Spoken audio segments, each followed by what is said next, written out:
Nuestras clases. Yo estoy muy contento de poder encontrarme con ustedes nuevamente hoy, ya que el lunes no pudimos y qué bueno que hicieran el esfuerzo la mayoría de hoy recuperar esa clase que no pudimos acceder, pero todo Dios lo tiene en control. Bueno, mis hermanos, siempre me gusta preguntar o estar seguro de que usted está en esta clase, de que usted está en el instituto, porque quiere aprender, porque quiere avanzar, porque quiere tener herramientas que le ayuden a salvar el mundo. Recordemos que Jesucristo dijo por boca de Pablo que nosotros somos embajadores en 1 Corintios, 2 Corintios 5:19 en adelante, embajadores del reino. Y un embajador es una autoridad de un país. Por eso Pablo dice a los filipenses que nuestra ciudadanía está allá en los cielos. De modo que fuimos enviados por el presidente de la patria celestial a ser representante del reino celestial en la tierra. De modo que usted tiene una autoridad y yo tengo una autoridad para atar y desatar, dice la Biblia. O sea, es ahí donde podemos decir lo que Pablo dice a los mismos filipenses. Todo lo podemos en Cristo que nos fortalece. Hay unas premisas importantes que nosotros debemos abordar y es que la ignorancia de algunas cosas nos hace tropezar en algún momento, también nos hace discutir y después nos da pena, ¿no? Esa discusión de un tema que no manejábamos, pero solamente lo decíamos porque fulano de tal lo había comentado. Pero cuando nosotros lo estudiamos, nos damos cuenta, yo no tenía la razón y queda una pequeña pena.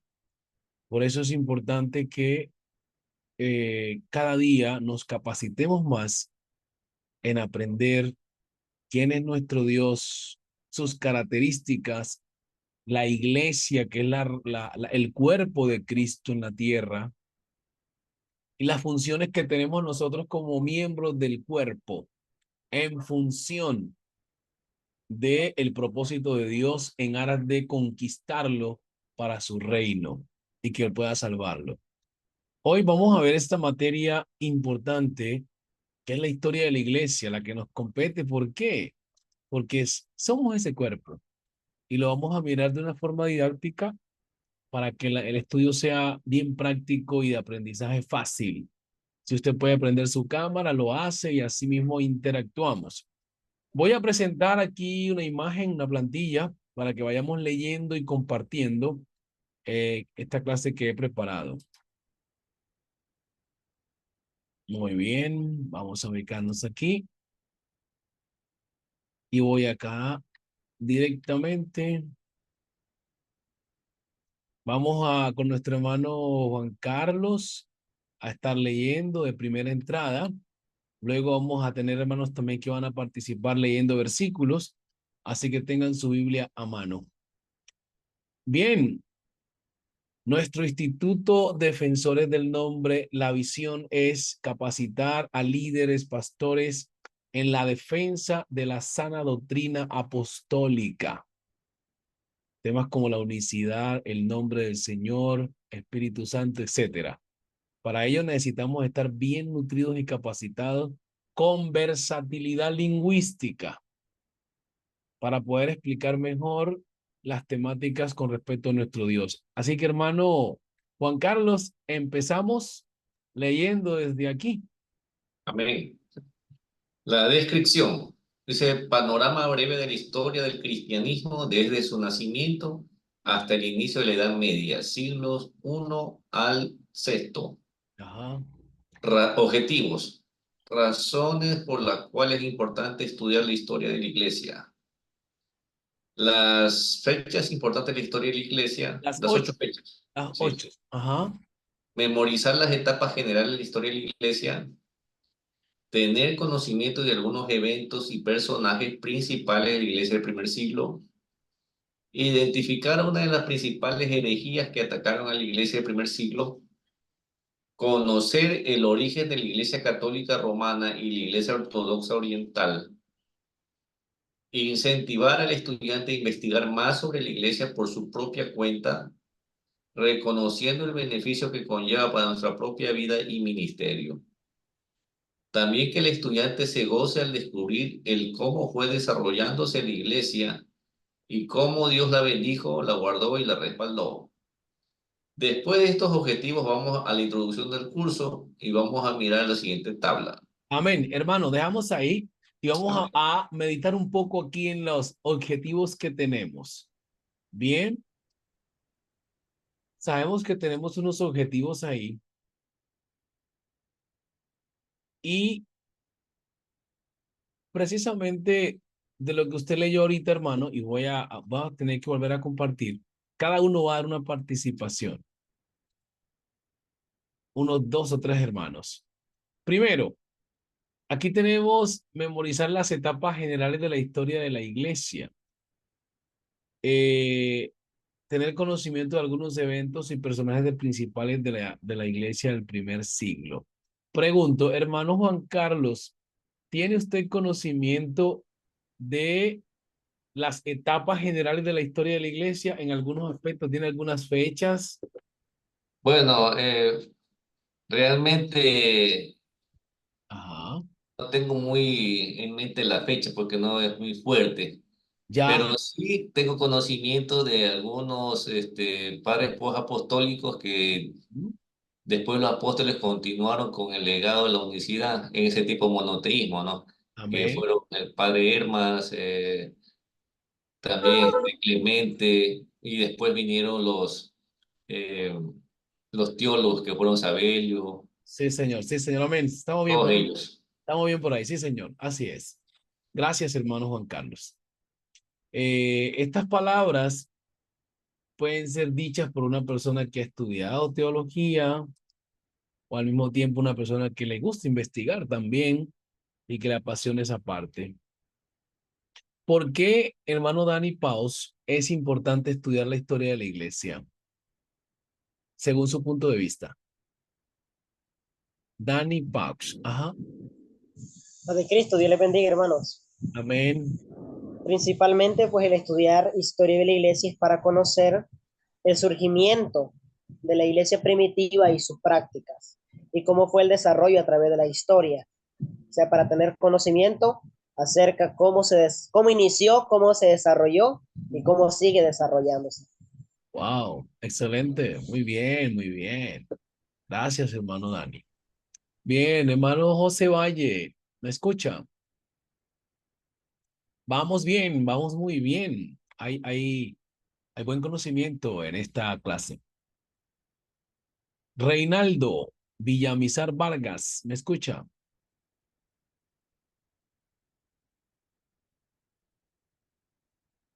Javier Rivas, ¿me está escuchando? Javier Rivas.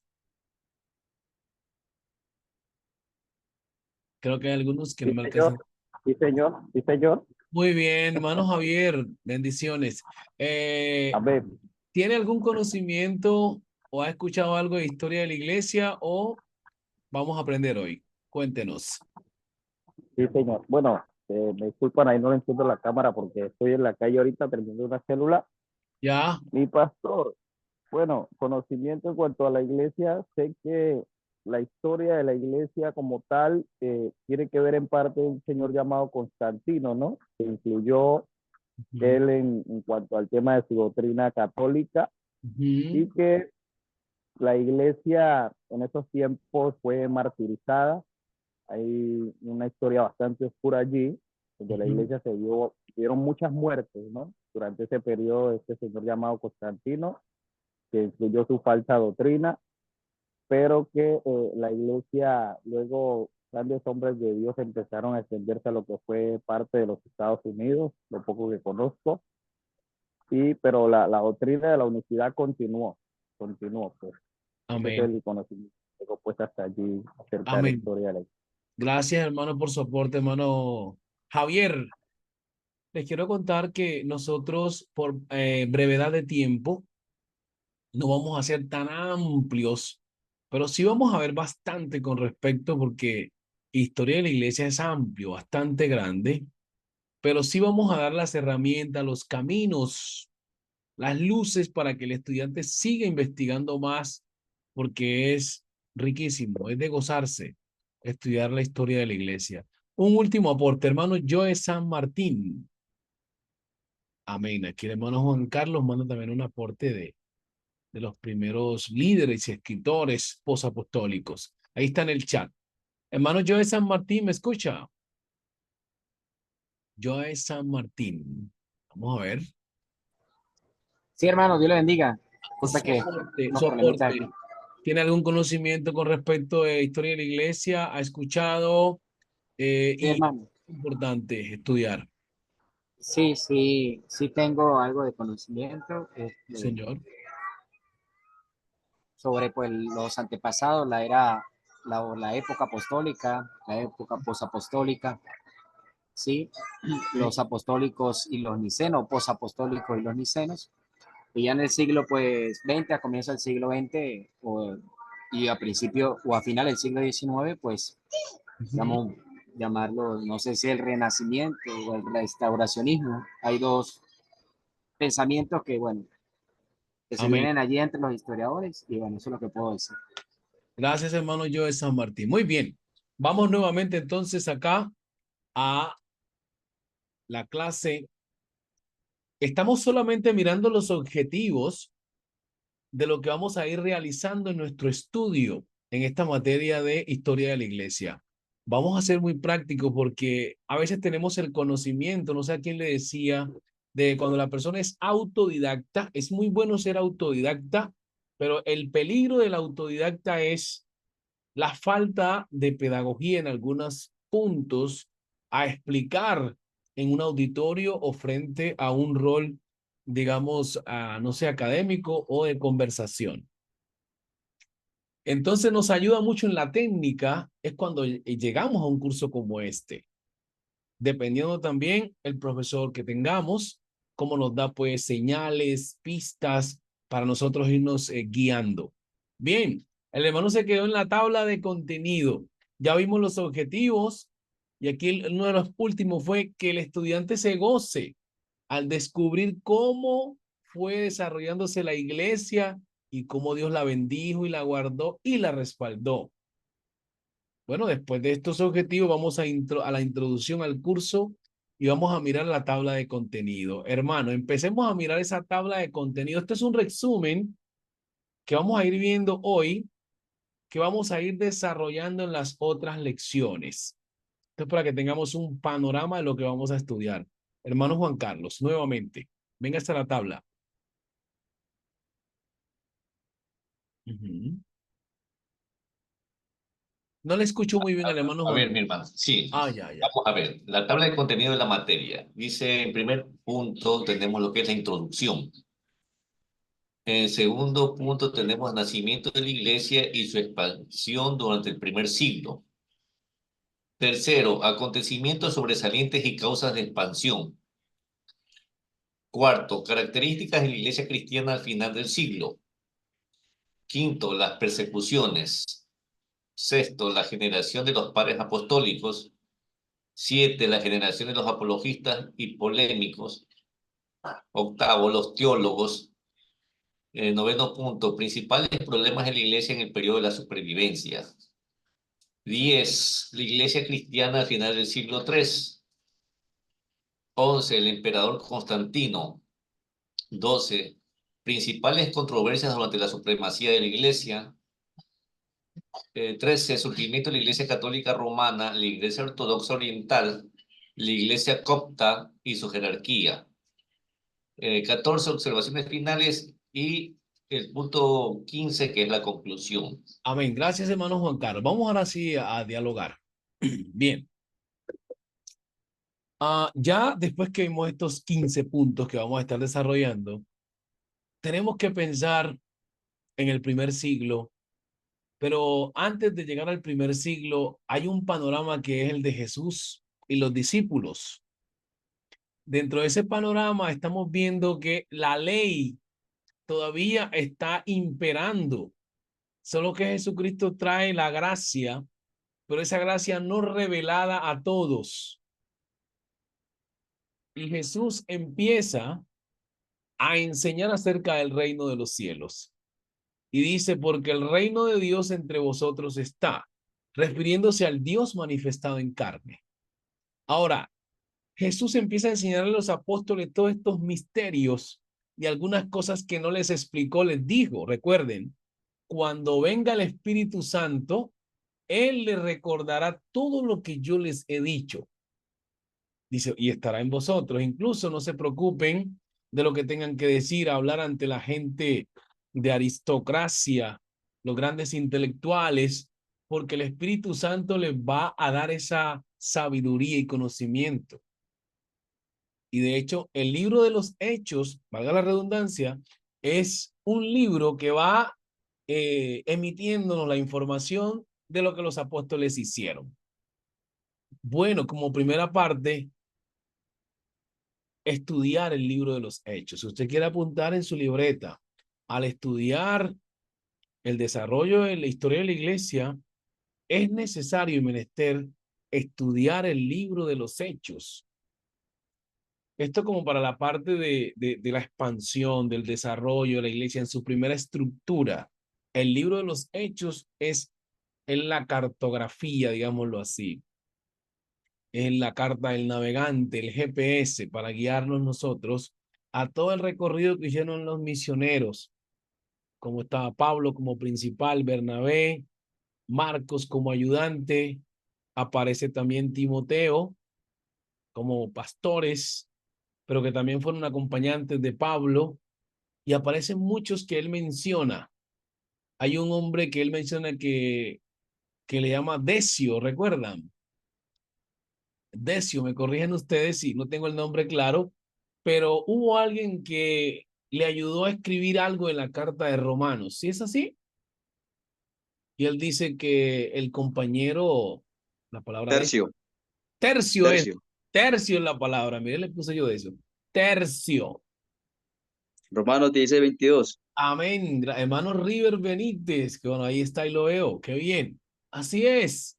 Entonces, estos colaboradores hacían parte o hacen parte del equipo de misiones del apóstol San Pablo. Y él a veces los menciona, mis colaboradores, como Timoteo, Silas. Recuerden que a Pablo y a Silas lo encarcelan en Filipos. Eran compañeros de milicia de Pablo y están ahí en el conjunto de las misiones también. Entonces, el libro de los Hechos es un libro bien relevante a estudiar para comprender mejor el desarrollo, el origen de la iglesia y su desarrollo. Vamos entonces a continuar y vamos a ir a la introducción.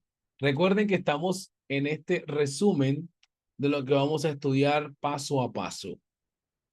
Vamos a poner a leer entonces ahora.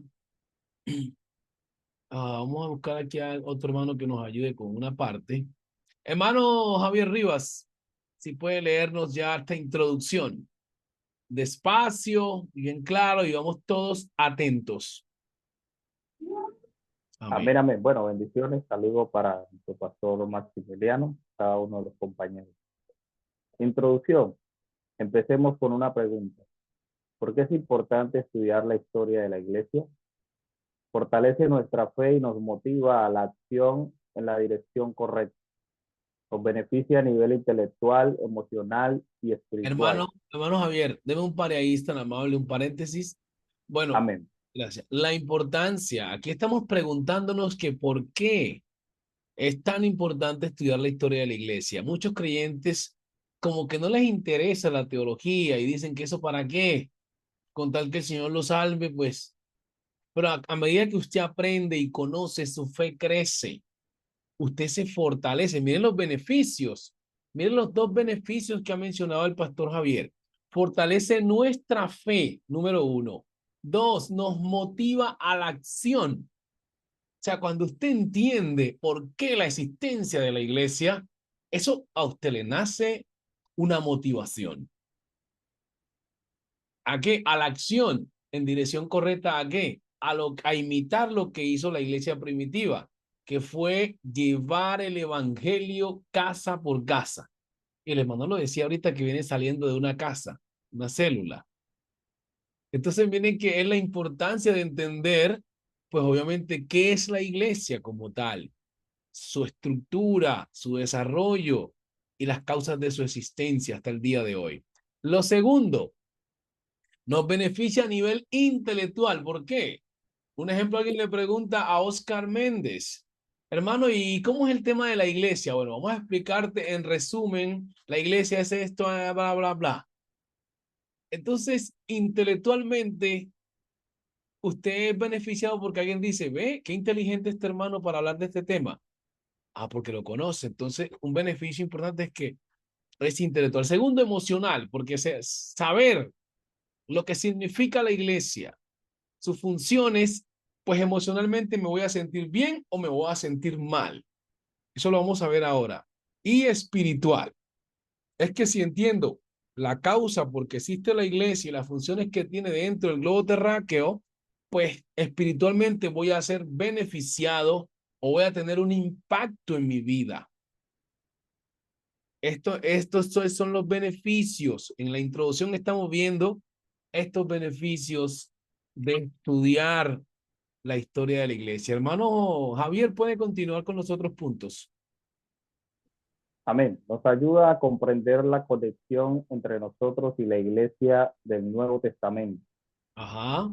en el ejercicio de entender y comprender cómo el mensaje de la iglesia primitiva ha prevalecido desde entonces hasta nuestros días. Nos Siga. ayuda a comprender y a distinguir a los distintos grupos cristianos, denominaciones y sus doctrinas. Nos permite conocer el surgimiento y desarrollo de las principales herejías y sectas de la historia y las respuestas que la iglesia dio a esas herejías porque ellos las detectaron. Por consiguiente, nos orienta a evitar estos errores. Nos motiva a cumplir la comisión de llevar las buenas nuevas, entre otras. Amén. Muy bien. Gracias, hermano Javier. Entonces, miren toda la importancia que tiene o los beneficios para el pastor, para el líder, para el creyente, tener estos conocimientos respecto de la iglesia. Uno, pues, se va estructurando intelectualmente con respecto a lo que cree y a lo que predica. Y lo hace de una manera ya más convincente. Y aquí vamos al primer segmento que he preparado para ustedes y es ¿qué relación podemos encontrar entre la historia de la iglesia y lo que Jesús dice en los siguientes versos? Lucas 29, lo vamos a estar leyendo con el hermano Juan Carlos y Mateo 25, 19 en adelante con el hermano Javier. Ahí tienen los versos, voy a cerrar aquí la pantalla para poder mirarlos cuando estén leyendo. Muy bien, vamos a los versos, hermano Juan Carlos. Vamos a ver, pues, qué relación hay con esos versos con respecto a la Lucas, iglesia, ¿no? Lucas 29 Ajá, dice, comenzó luego a decir al pueblo esta parábola. Un hombre plantó una viña, la arrendó a labradores y se ausentó por mucho tiempo. siga, Continuó. siga. Ya, espérense un ratito. Ujú, Ya, ujú, dice, y a su tiempo envió un siervo a los labradores para que le diesen el fruto de la viña, pero los labradores le golpearon y le enviaron con las manos vacías. Volvió a enviar otro siervo, mas ellos a este también, golpeado y afrentado, le enviaron con las manos vacías.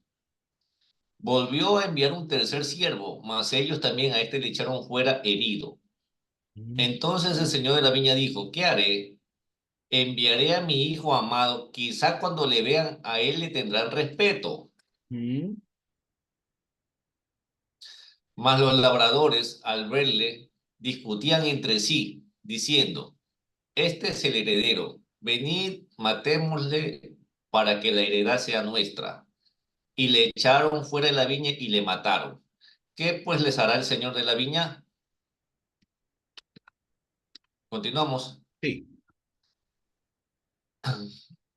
Vendrá y destruirá a estos labradores y dará su viña a otros. Cuando ellos oyeron esto, dijeron, Dios nos libre. Pero él mirándolos dijo, ¿qué pues es lo que está escrito?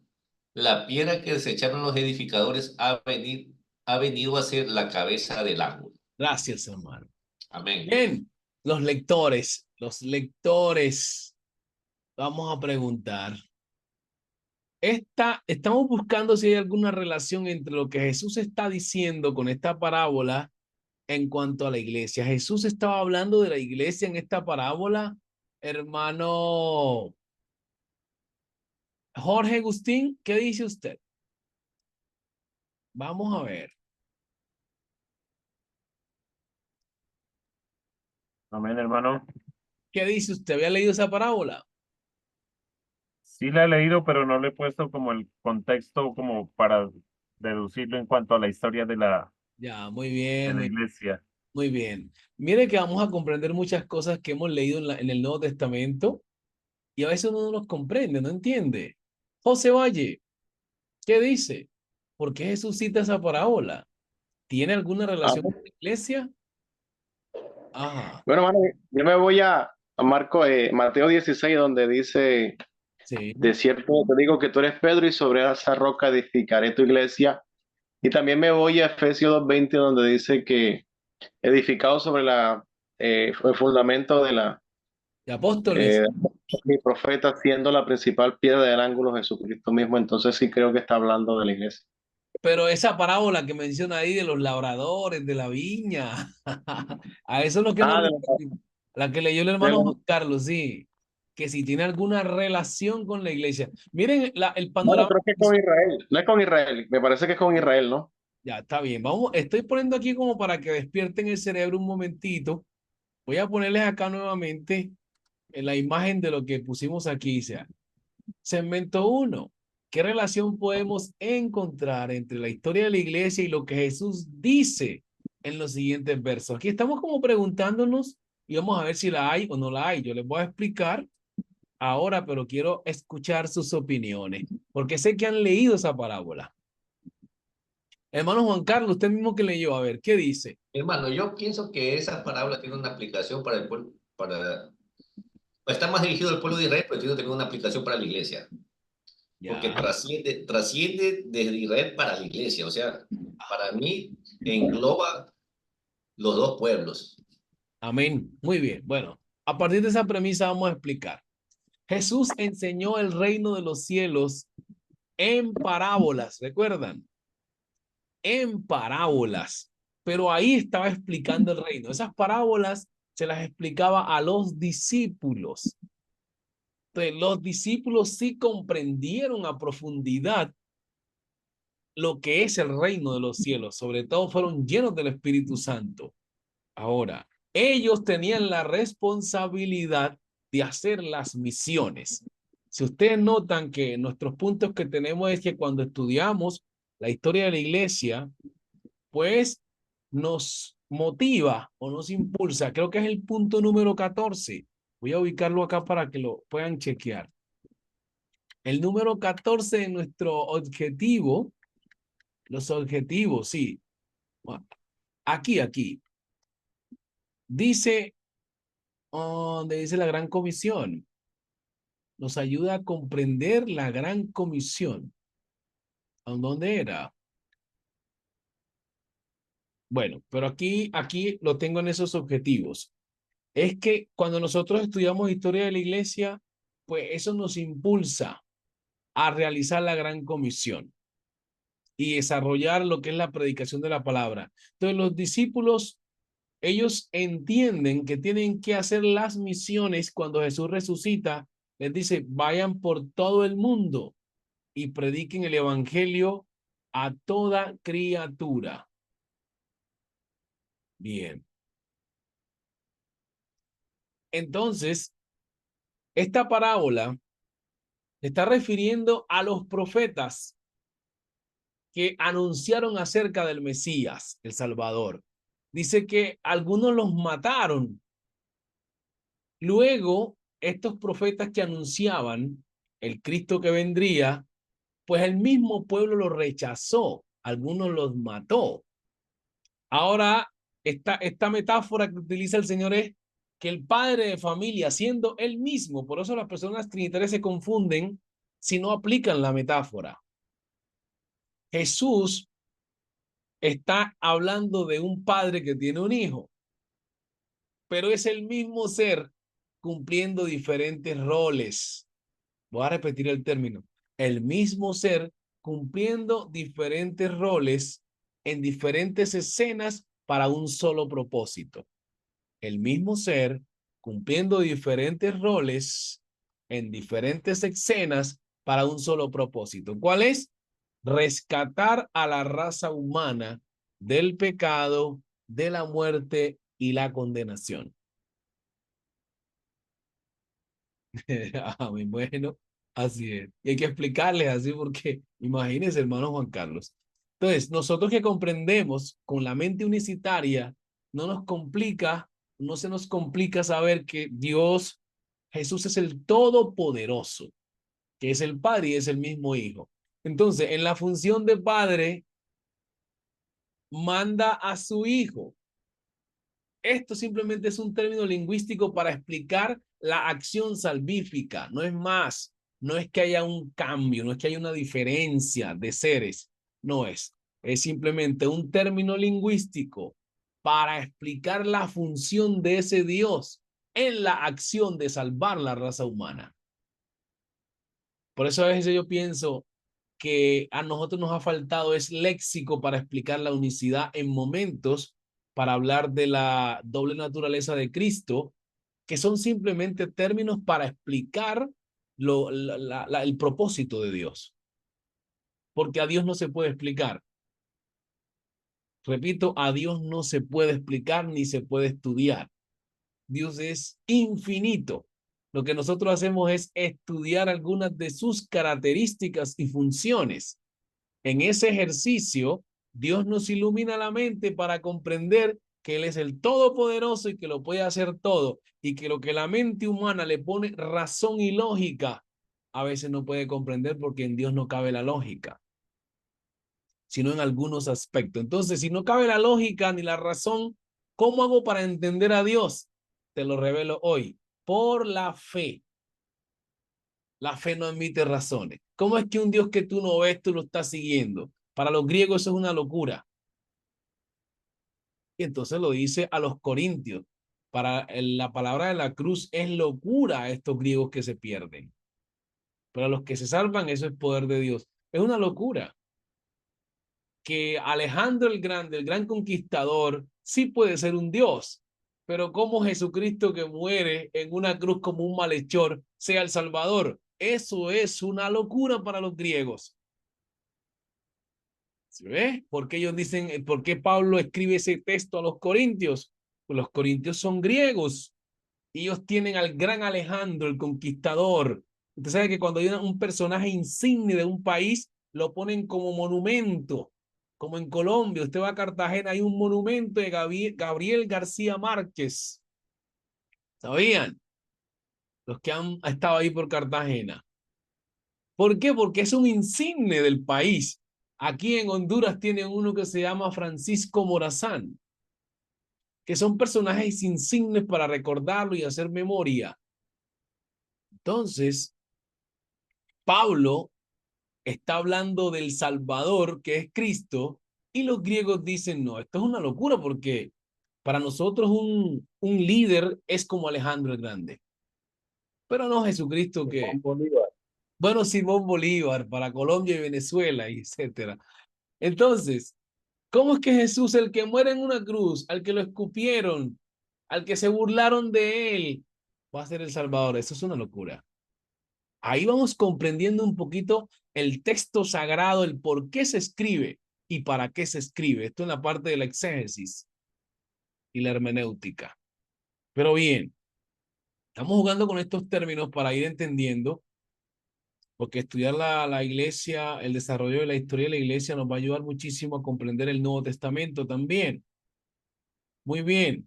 Y termino con la parábola de la viña, y es que el hijo que se envía representa a Cristo. Una parábola es una parábola está entretejida de símil, comparación y metáforas. Repito, una parábola está entretejida de símil, comparación y metáfora. Comparación, obviamente, es tomar dos seres y compararlos con características idénticas. No son iguales. Oiga esto, no son iguales. Simplemente se compara. Por eso se utiliza el oráculo como. El oráculo de esto es el cómo. El reino de los cielos es cómo. ¿Sí ves? O el otro oráculo es semejante a. El reino de los cielos es semejante a. Entonces, no es que es igual, parecido. Amén. El hermano acá también menciona para una mejor comprensión. Jesús es el mejor literato de la historia, sin haber estudiado en ninguna universidad ni en ninguna academia de los griegos. Utilizó todos los recursos literarios que utilizaban los grandes filósofos y hasta más allá. Fíjese usted. La metáfora es un recurso estilístico que toma cualidades propias de los seres inanimados para atribuírselos a los animados o viceversa.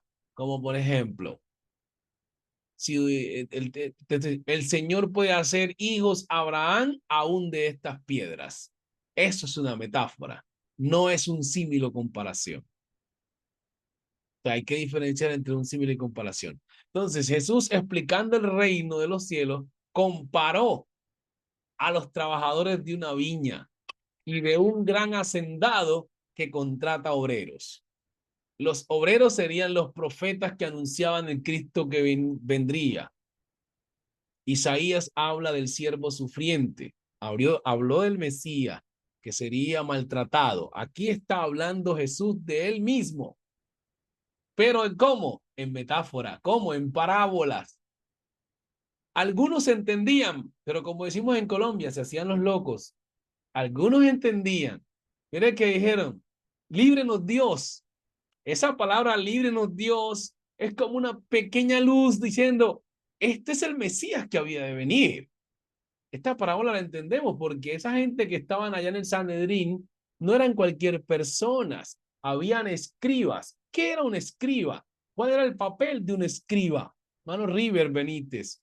No era cualquier persona que estaba en el Sanedrín. Para no entender. River Benítez. La función Amén, de un hermano. escriba, la función de un escriba, ¿cuál era? ¿Qué era un escriba y su función? Yo creo que los escribas eran que los que dictaban la ley, algo así, que los fariseos la cumplían, ¿verdad? Algo así, mi hermano Maximiliano.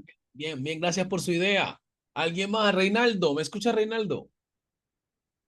Reinaldo, vamos a ver si está por ahí escuchándome o no. Ah, vamos acá con el hermano Oscar Méndez. ¿Tiene alguna idea de lo que era un escriba y su función? Pues Ajá, un escriba era el que, como un secretario, el que copiaba textos ajenos. En este caso, pues, el ajá. concepto de los que dictaban la ley o los que dictaban algo de la palabra, algo así. Un secretario que escribía algo ajeno. Sí, señor. Gracias, hermano. Así es. El escriba era el que escribía los textos sagrados. Eran literatos. Miren que el intérprete de la ley es otro. Intérprete de la ley es como decir hoy un exégeta.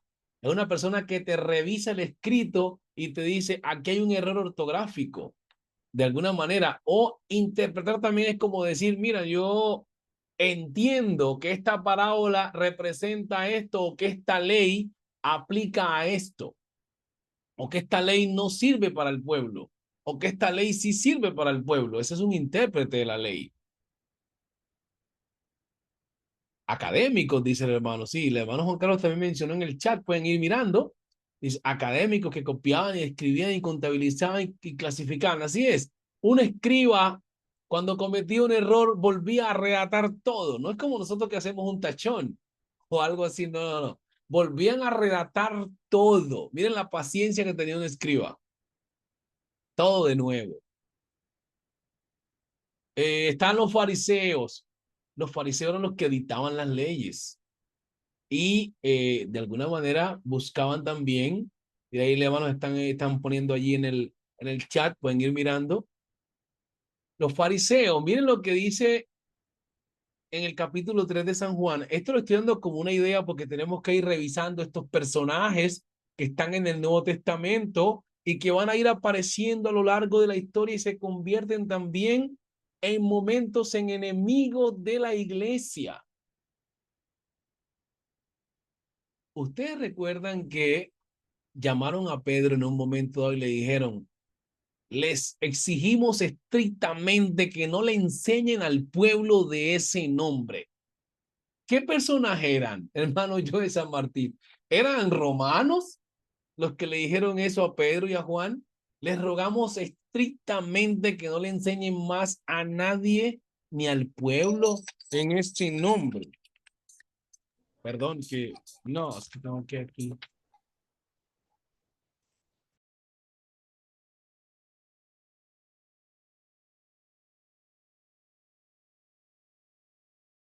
Hermano yo de San Martín, qué pena, mis hermanos.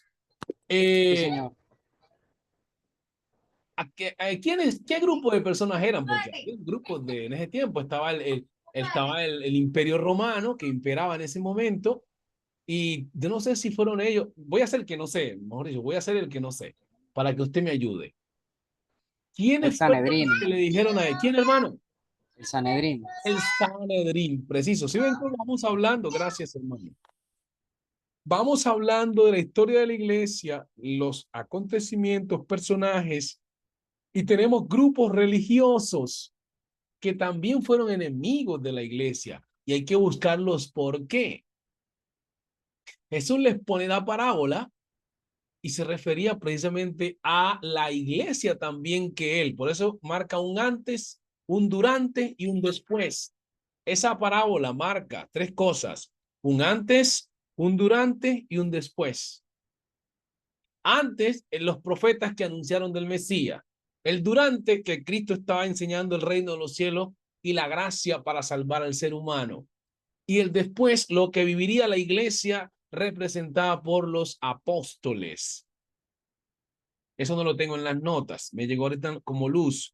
Así que si lo puede poner usted ahí en las notas de su libreta, hágalo.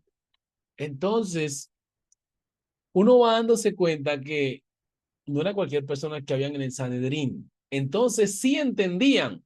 Ahora la pregunta es ¿por qué no entendieron? Por lo que los discípulos le preguntaron a Jesús, ¿por qué le enseñas al pueblo en parábolas? Y a nosotros nos explica. Ahora le pregunto a usted, ¿cree usted que el Sanedrín no sabía de parábolas, de metáforas, de símil, de comparaciones? Hermano, podría Ajá. dar un pequeño argumento. Sí, señor, sí, Es señor. como en el tiempo de ahora, mi hermano, porque a veces uno conversa con un sacerdote católico y el sacerdote le entiende perfectamente lo que es la doctrina de la unicidad. Pero, ¿por qué no lo acepta? Sencillamente porque tiene intereses personales. Tiene su carrera entera ahí. Y eso pasa con muchos pastores trinitarios que han estado 20, 30 años en el ministerio.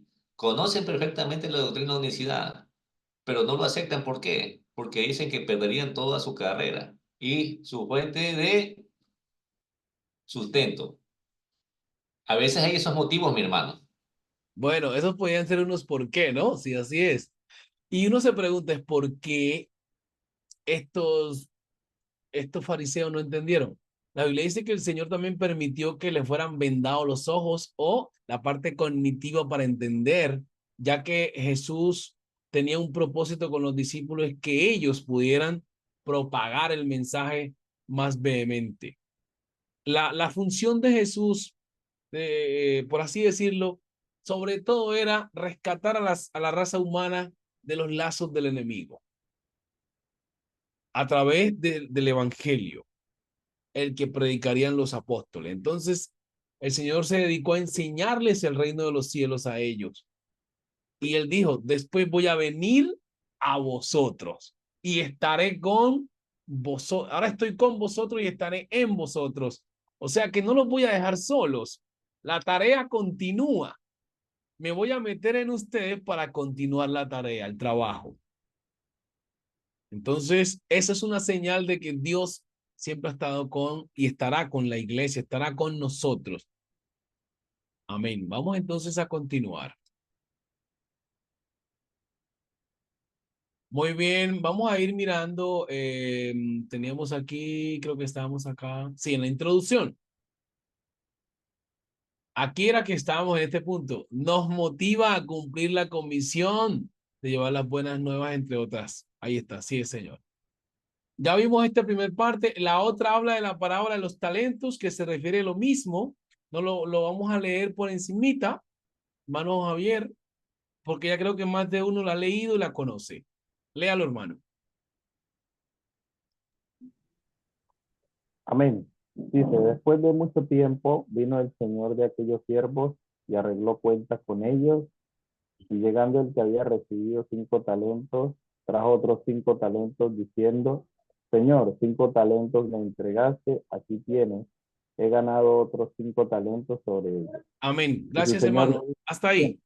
Hasta Amén. ahí. ¿Ha leído usted esa parábola, hermano? Amén, amén. Muy bien. Levánteme la manito todos los que han leído la parábola para no leerla más, sino que explicar. El hermano. Bueno, hay algunos que como no tienen cámara, no veo. Pueden poner una señal ahí por ahí. Hermano River, sí. Bien, ¿hay alguna relación, hermano Darwin, de ese pasaje con la iglesia? ¿Hay alguna relación? Darwin Flores. Amén, pastor. Dios les bendiga. Amén, amén. Amén. Sí, sí hay relación con la iglesia. Sí se ve relación. Ah, Porque habla, sí, sí, habla el Señor, les habla de los talentos. Solamente habla de la iglesia específicamente. amén. Amén. Sí, igual. Eso representa a la iglesia en función de sus dones, que a veces nosotros no cumplimos ni ejercemos vimos lo que fue la materia de vocación y ministerio, ¿recuerdan? Y para ejercer vocación y ministerio, hacemos uso de los dones y los talentos que tenemos de parte del Señor. ¿En aras de qué? De propagar lo mismo que estamos hablando, las buenas nuevas de salvación y que las almas sean alcanzadas llegando a los pies de Cristo a través de la enseñanza que nosotros le damos. Entonces, hay unos que tienen miedo, como este hombre que tuvo miedo y enterró el talento. Así hay hermanos en la iglesia que aunque hacen parte del cuerpo de Cristo, entierran su talento y no cumplen la función. Bueno, vamos a adelantarnos.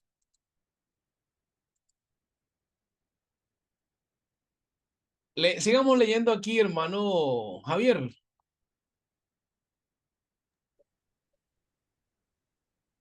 Amén. Algunos apuntes, o desde arriba, Sí. segmento. Ajá, sí, sí, siga leyendo.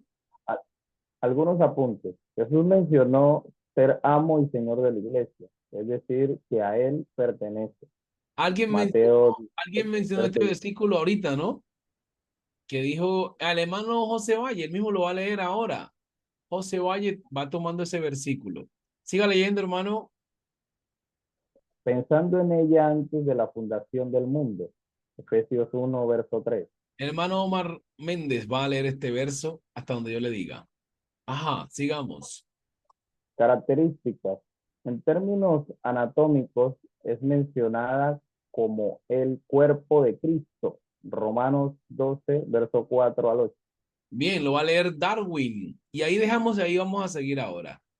Quiero preguntar, ¿qué estudia la anatomía?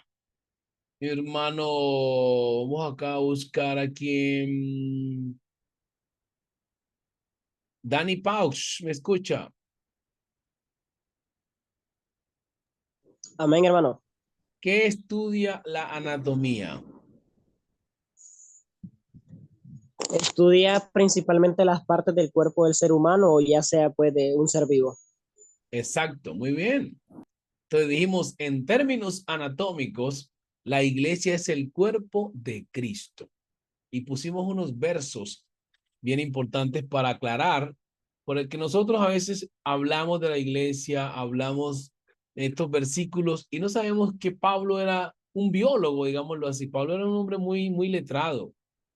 Pablo era un biólogo. Habla de unos temas que uno se da cuenta de que Pablo realmente estudió con Gamaliel por sus escritos.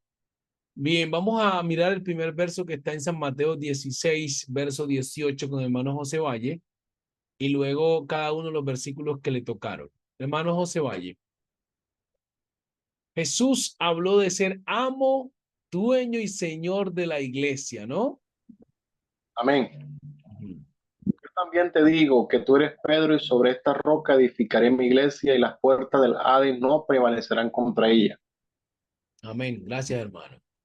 Miren que hay unas palabras, unas declaraciones más adelante que dice que lo que ates en la tierra será atado en el cielo y así. Nosotros no hacemos uso de ese poder. ¿Oye? Porque y si hablamos de anatomía, estos días prediqué un mensaje de eso. Mire, me tocó estudiar muchísimo y lo sigo estudiando el cuerpo humano, sobre todo el cerebro, cuando estaba estudiando psicología. Y es que el cerebro tiene una cosa que se llama el hipocampo. Y también está el sistema límbico. El sistema límbico no es más que el cerebro emocional o el sistema nervioso emocional que activa las emociones del cuerpo.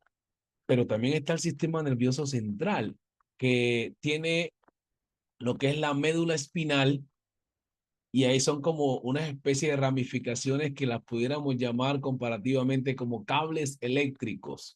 La cabeza es la planta que manda la energía y el sistema nervioso pues va enviando los pulsos eléctricos a través de unos bombillitos que le llamaríamos neuronas. Y hay hormonas como el cortisol, hay hormonas como la serotonina, la oxitocina y muchas más.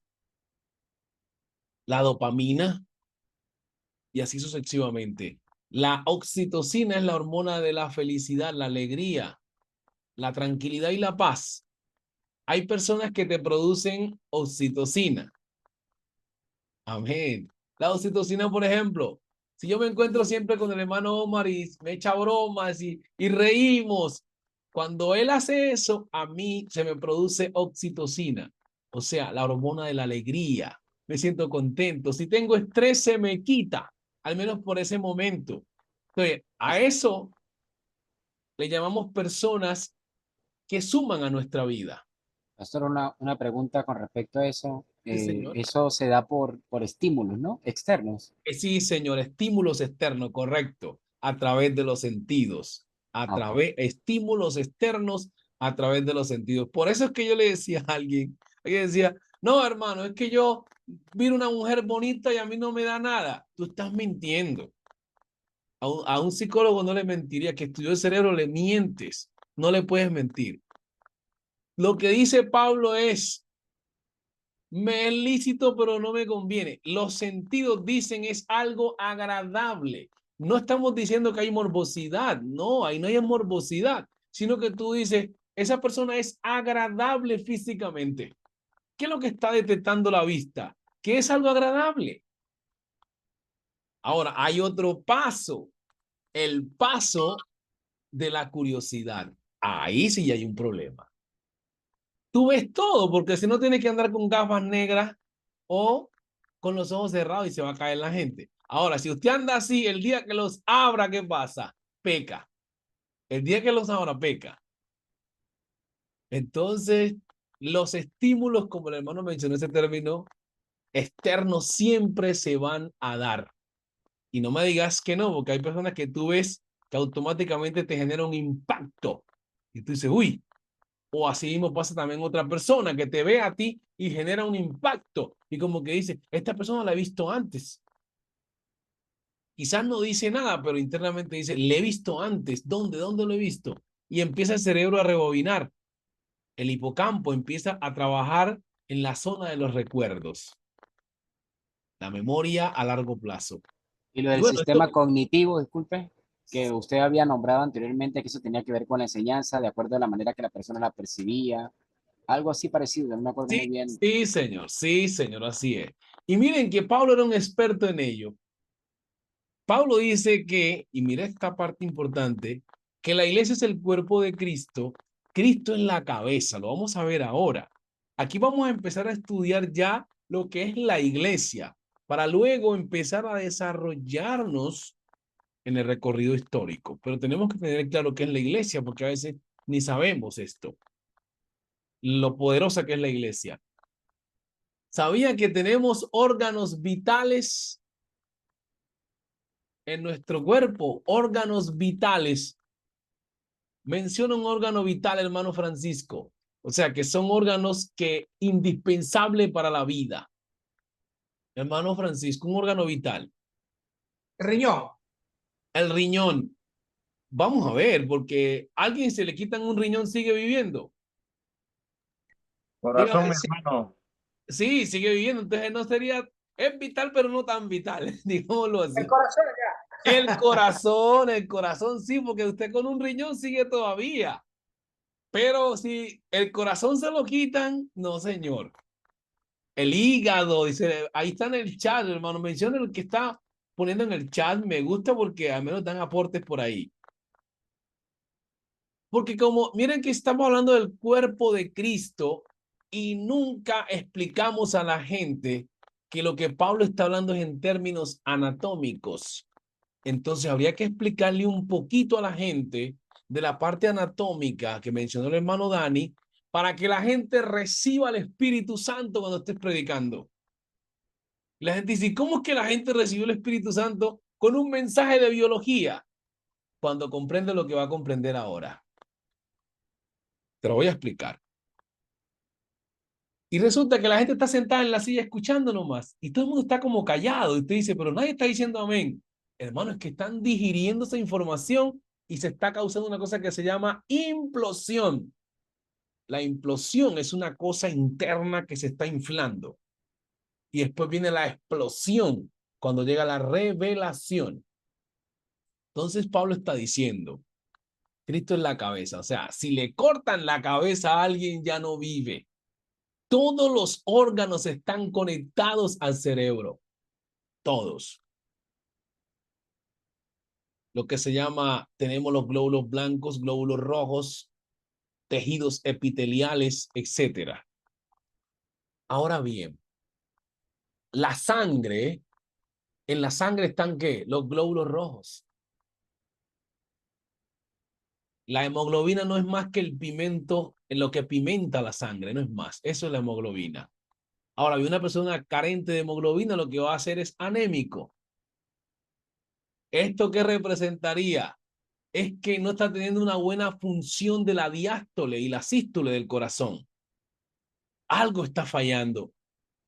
Entonces, si nosotros estamos conectados al sistema límbico, espiritual, celestial, que es Cristo, desde allá, a través de la vena aorta, que se conecta al ventrículo derecho del corazón, recibe energía para todo el cuerpo a través de los conductos sanguíneos.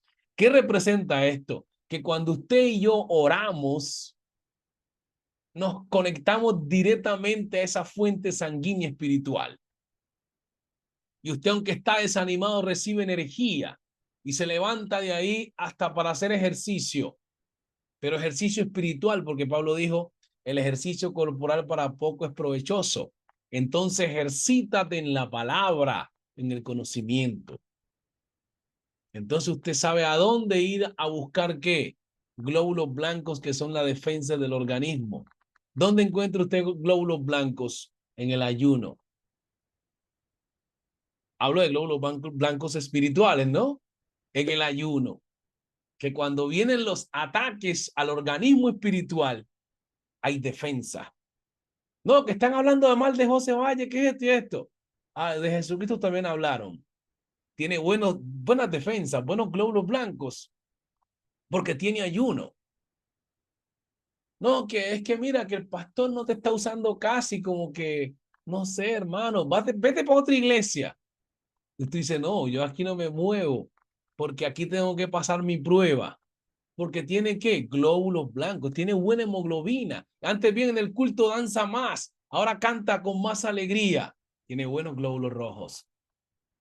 Porque hay sangre corriendo espiritual, porque está conectado al cerebro, a la cabeza que es Cristo. Y entonces Pablo dice, somos el cuerpo de Cristo y hay mucho que hablar de ahí. Leamos el otro verso que le tocó a quién. El Hermano, de Efesios a mí. sí, Efesios 1:3. Decíamos que el Señor antes de la fundación del mundo ya tenía el diseño de su iglesia, su cuerpo. Ajá. Efesios 1:3, bendito sea el Dios y Padre de nuestro Señor Jesucristo, que nos bendijo con toda bendición espiritual en los lugares celestiales en Cristo. Siga. Según nos escogió en Él antes de la fundación del mundo, para que fuésemos santos y sin mancha delante de Él. Ahí, la palabra en, si la palabra él tiene una tilde arriba, le voy a explicar algo. Si no tiene tilde arriba, hay un error ortográfico en ese texto. Cuando dice escogió en él, tiene que haber una tilde en la E. ¿Sí la hay? Bien, esa tilde en la E que se pone ahí es para explicar que eso es un pronombre de objeto o un pronombre de objeto directo.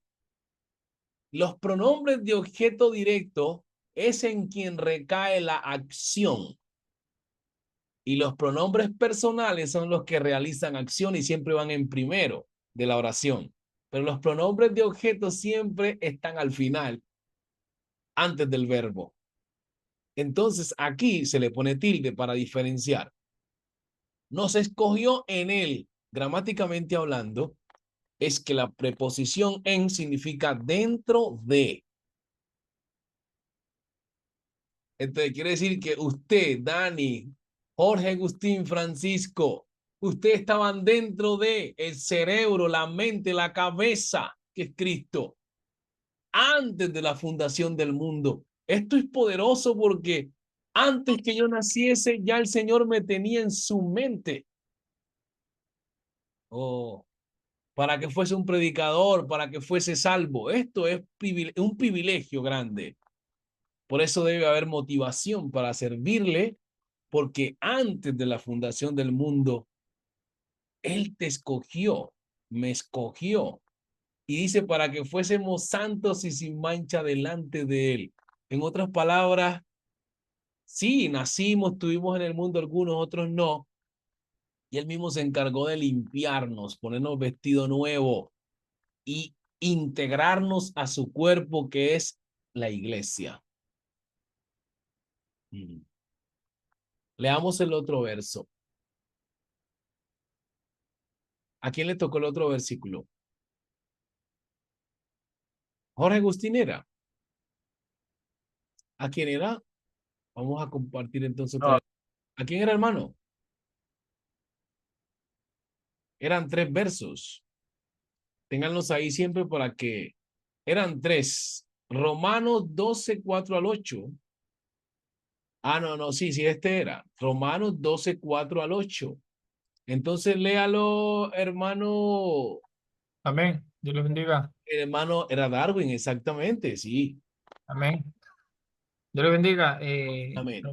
Romanos 12, del 4 al 8 dice, porque de la manera que en el cuerpo tenemos muchos miembros, pero Ajá. no todos los miembros tienen la misma función.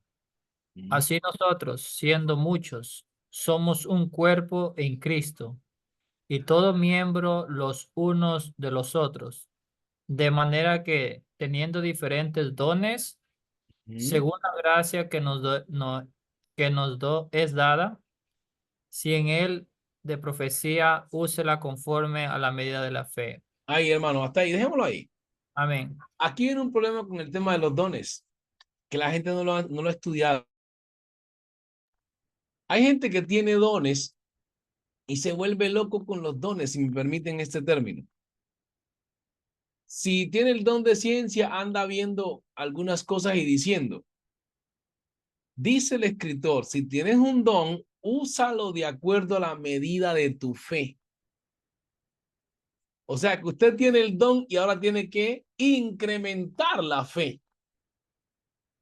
Un ejemplo, como le ha pasado a muchos que tienen el don de hacer milagros y Dios les ha hablado, ve y resucita a ese muerto y no tienen la suficiente fe para acercarse al cadáver y decir en el nombre de Jesús, levántate. ¿Sí ve? Entonces Pablo dice, úselo conforme a la medida de fe, porque si llega con dudas al cadáver, no se levanta si tenga el don. ¿Sí lo ve? Entonces, él dice, úselo conforme a la medida de fe. En otro momento, también el Señor menciona que a cada uno Dios le entrega de acuerdo a su capacidad. Si un hermano, sea pastor, lo que sea, no aguanta con un don, el Señor no se lo da o no permite que lo ejerza, porque con ese mismo don se destruye. O sea, en el primer milagro se vanagloria y como decimos, lo perdimos, decimos en Colombia. Lo perdimos al hermanito. Quedó vanagloriado. Escuché una persona una vez que decía, me dijo a mí precisamente una persona, no voy a mencionar nombre, en la iglesia, no éramos pastores. Aquí en la iglesia, ¿con quién me comparo predicando? ¿Con quién? ¿Con quién? Me dijo, al único que puedo respetarte es a ti. De resto, a todos me los echo al bolsillo predicando. Yo en mi mente decía, está vanagloriado este hermano, está vanagloriado. ¿Cómo que habla así? Yo decía, pero se monta el pool y Dios lo usaba, o sea, sí, Dios lo usaba grandemente. Digo lo usaba porque terminó en el mundo, descarriado, pero un predicador tremendo. Hermano, Ajá. Sí, hermano. un aporte puedo hacer ahí, hermano. Amén. En cuanto a dones, o sea, sabemos también que han habido muchos personajes en cuanto al don de sanidad que cuando ya empiezan a ponerlos, se puede decir, en práctica, le empiezan a sacar recurso económico y de pronto ya descuidan más que todo lo espiritual y ya, no, es que yo, los que estén enfermos vengan a mí.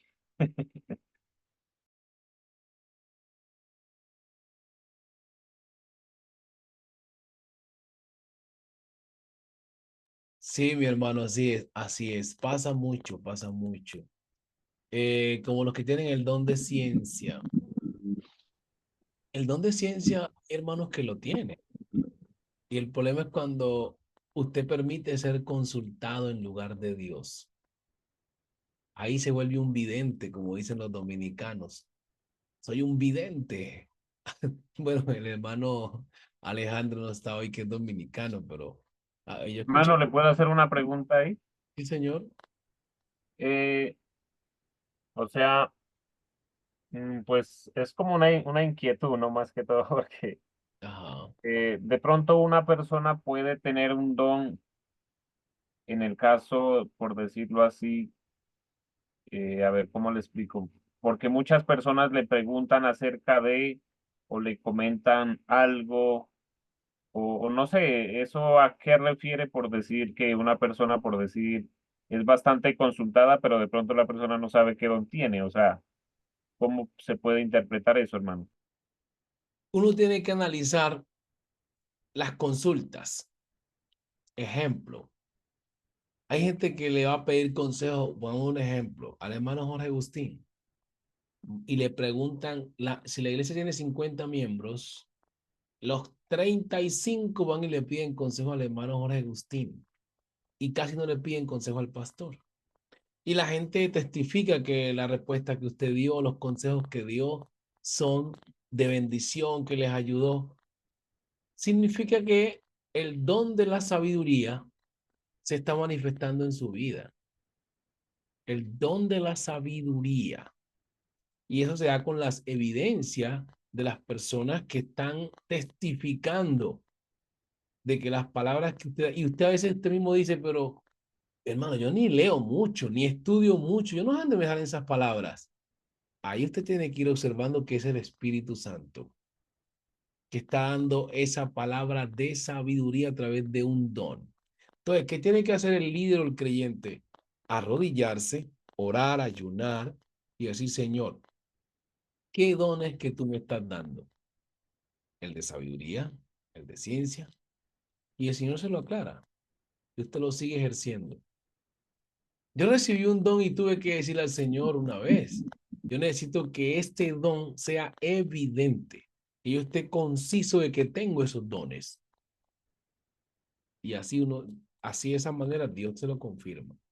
Pero sí necesita uno también orientación, como la que estamos ahorita recibiendo. Orientación, cómo es el don, cómo se usa. Entonces uno empieza a identificarlo. Ah, entonces este es el don que tengo. Hay muchos que tienen dones y no lo ejercen por la falta de conocimiento. También. Hermano, una pequeña preguntita Amén. con respecto al versículo que dice en Mateo 16, 17, donde dice que lo que atares en el cielo será, lo que atares en la tierra será atado en el cielo, y lo que desatares acá será desatado allá. Acerca de lo que usted comentó, que a veces no ponemos en práctica esa autoridad que Dios nos ha dado, eh, muchos están en contra de eso porque, digamos, hoy en día los apóstoles dijeron, por ejemplo, a Pablo, si el Señor quiere, haremos esto, iremos allá. ¿De qué manera se puede aplicar ese versículo en la iglesia, en la autoridad que Dios le ha dado a la iglesia? Amén. Es ahí la importancia y lo felicito a usted y a cualquiera que estudie, porque yo mismo aprendo cuando estamos acá. Muchas cosas que uno no sabía y bueno, resulta que uno no, como no ha estudiado mucho el tema de la exégesis, uno mezcla todo, ¿entiende? Uno mezcla todo.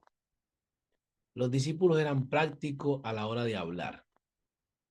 Pablo hablaba, y Santiago es el que también habla esta palabra, es en el momento de que yo voy a emprender un viaje o hacer algo. Por ejemplo, si Dios quiere, voy a ir donde el hermano José vaya a Colombia, porque voy a hacer un viaje. Pero si yo tengo un demonio, oiga, un demonio aquí, yo no sé si Dios quiere sale el demonio. No, es que mi Biblia me dice que en el nombre de Jesús echaré fuera el demonio. ¿Ya entiende? Entonces, en ese momento, tengo una autoridad delegada del cielo que me dice que yo, si ato al demonio o ato cualquier cosa, se va a atar.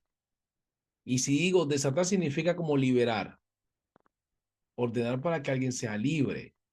Tengo la autoridad delegada del cielo para hacerlo. Ahora vienen otras cosas, hermanos.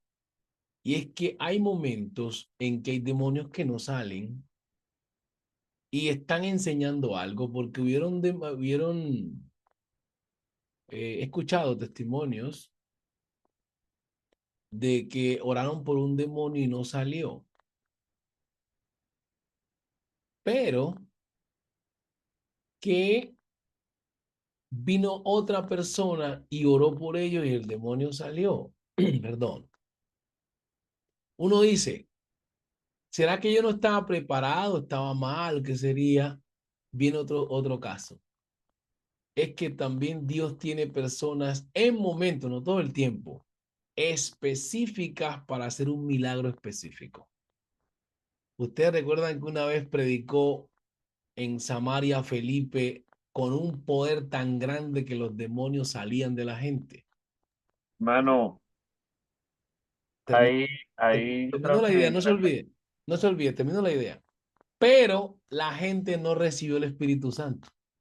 Tú no se pregunta, si Felipe fuera a predicar a su iglesia hoy con ese poder, todo el Amén, mundo así. quisiera que oraran por él para recibir el Espíritu Santo.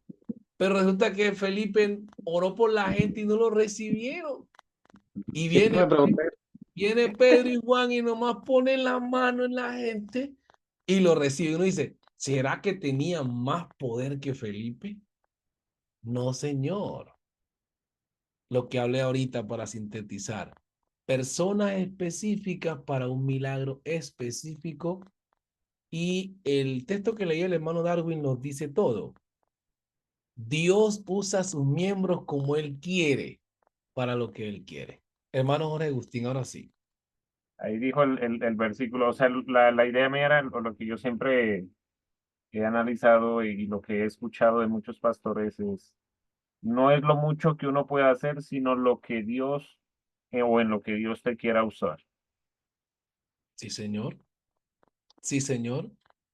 Mire, una vez yo, no sé, pero por la gracia de Cristo vi mucha gente recibir el Espíritu Santo cuando predicaba en la IPUC. Joven yo, muchísima gente. Y una vez me preguntaba en oración y yo decía, pero Señor, ni yo a veces que no tengo ni la suficiente fe para ver todo ese milagro que yo veo en el culto. Yo a veces no iba ni preparado que la gente lo iba a recibir, sino que simplemente predicaba el mensaje y la gente lo recibía. Entonces yo digo, pero... Entonces ahí me doy cuenta que es, creo que un don, Dios que está actuando. Y venía otra persona y predicaba quizás el mismo mensaje o con más poder a los ojos de los humanos. Y a veces no ocurren esos milagros. Usted no es que hay predicadores que predican charlando y la gente recibe el Espíritu Santo. Mira, hay un hombre que yo estudié mucho, ya murió, y lo sigo estudiando y viendo porque él predica en inglés. Y yo siempre hablo de él, se llamó Billy Cole. ¿Han escuchado hablar de él? Uy, hermano. Billy Cole, he escuchado que hasta ahora de la UPC, que si la UPC que era él, no se ha levantado hombre como ese. Hay una prédica de él que está enseñando cómo orar por la gente enferma. En YouTube está esa prédica. Está en inglés. Y él llama a una hermana, pregunta que si hay un enfermo terminal en esa convención. Así, pero él está charlando, él no está como nosotros que, no, él está charlando. Y dice, hermanos, si hay un enfermo terminal aquí en la convención, les voy a enseñar a los pastores cómo se oran por los enfermos graves. Y él llama a una hermana y la hermana dice, hermana, ¿usted qué tiene? Por eso yo digo que estos trinitarios copian a los pentecostales. Los llama a la plataforma y le dice, hermana, en inglés, ¿tú qué tienes? Y ella dice, yo tengo un dolor. You got a pain in your back. Tienes un dolor en tu espalda, sí. ¿Y por cuánto tiempo? Several months. Tengo varios meses con esto y la mano está así como así encorvada. ¿No te puedes estirar? No me puedo estirar. Listo. Le dice a los pastores, miren, aquí está el ejemplo. Le dice, hermanos, cuando vayan a orar por un enfermo así como esto, tienen que hablarle a la enfermedad. Dice él, tú le hablas a la enfermedad y le ordenas que se quite de allí. Por la autoridad que ha recibido del Espíritu Santo y el poder que te otorga la palabra. Entonces el hermano le dice a la hermana, le dice, hermana, voy a orar por usted y vas a ser sana ahora. Y le dice así, en el nombre de Jesús, ese dolor que está en la espalda se va ahora y que nunca más vuelva.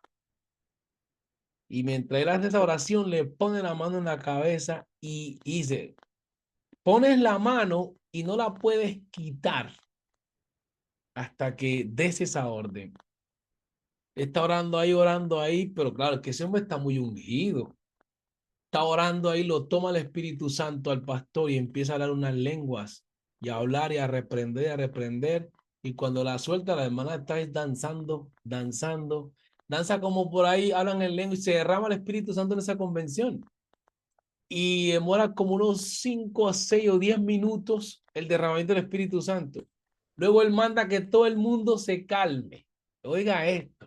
Todo el mundo que por favor se calme, y todo el mundo se calma. y llama a la hermana otra vez, hermana, venga. Necesito que se estire. La hermana se estira. Muévase para allá, para acá. Bien. ¿Tienes el dolor? Ya no lo tengo. Listo, ahora corra por aquí. Ahora empieza a correr. Imagínense entre los pentecostales una cosa es.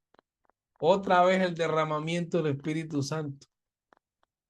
Entonces uno le aprende a esos grandes hombres que tienen tanta relación con Dios.